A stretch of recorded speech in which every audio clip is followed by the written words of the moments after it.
signor Giorgi, come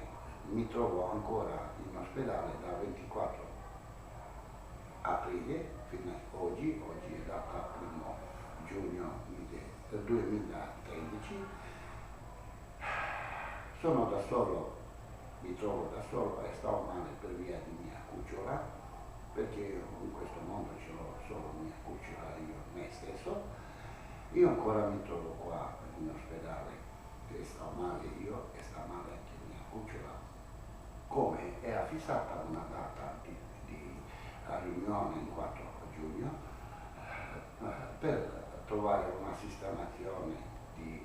per me stesso e per mia cucciola che ancora non è andata fuori e che non verrà fuori il 4 giugno.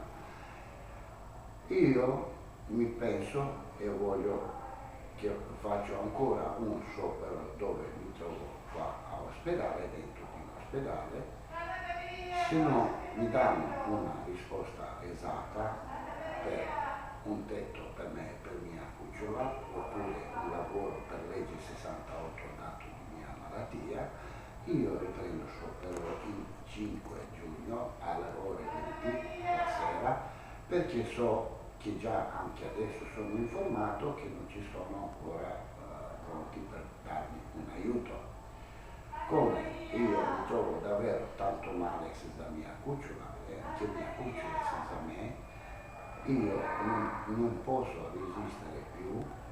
e mi sono deciso da solo per riprendere la sciopero di farmi bere e rifiutare le medicine per ringettorene. Io so che non duro lungo così perché ho tanto male, se non prendo le medicine mi prende male di rene, male di schiena, ma io devo fare perché altri motivi, altre cose non posso altro nulla da fare, solo fare scioperare per qualcosa andare avanti, per muoversi qualcuno, per darmi un aiuto. Non è che io voglio che cerco carità da loro, ma io voglio che mi danno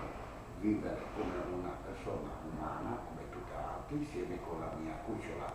Io sono un straniero, può darsi per quello che mi aiutano,